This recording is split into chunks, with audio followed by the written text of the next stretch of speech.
Magandang umaga po sa lahat. Luzon, Visayas, Mindanao, tayo nagbabalik dito sa aking munting channel po sa Mel Soriano TV 29 para mag-discuss ulit ng another coins. Ayan po. At maraming salamat po sa nanonood doon sa aking FB page po. Thank you so much. Ayan po. Yun naman nanonood dito sa aking YouTube channel ko, ang aking mga subscriber po. Thank you so much din po. Yung mga hindi pa nakapag-subscribe at gusto ang ganito mga topic po about coins, sinisiling natin kung talagang magkano na ang kanilang mga halaga. Ayan po, baka pwedeng makisuyo at malaking tulong na po yan dito sa aking YouTube channel, ang inyong presensya po, tulad ng pagpindot po ng like, share, and subscribe. Ayan po, para ma-update po kayo sa mga latest ko pang gagawin mga video po. Ang pag-uusapan po natin ngayon ay pera po ng BSP. Ayan, 5 pesos. Ayan.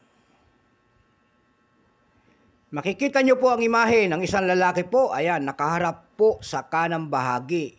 Diyan sa kanyang harapan po, nakalagay po ang 5 peso.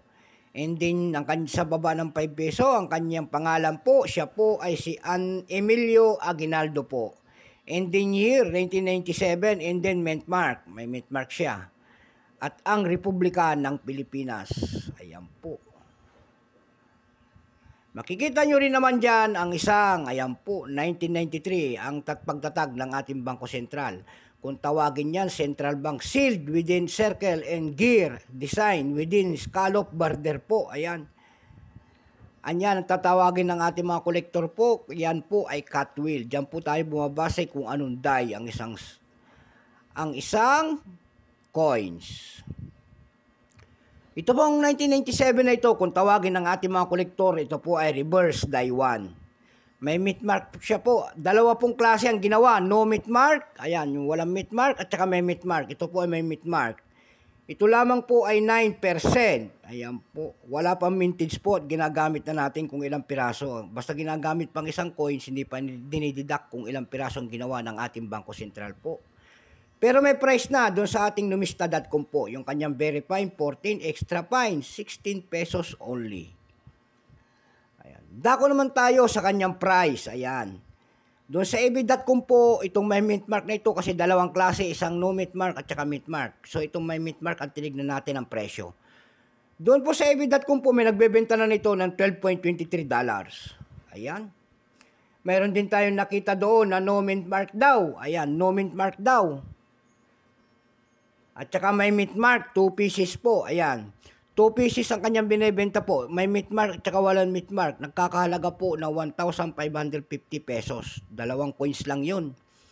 Meron din tayo nakita doon na nagbebenta ng 648 per piece.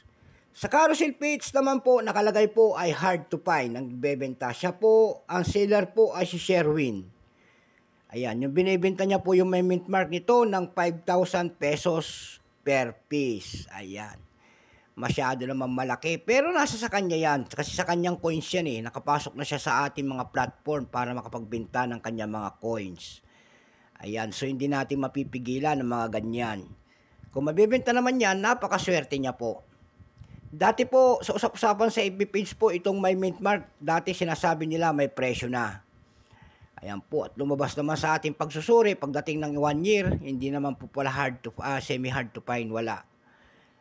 Wala pa pong bumibili nito sa atin, pero na lang po kung error coins. Ayan po. So hanggang dito na lamang po. Keep safe po sa lahat and God bless.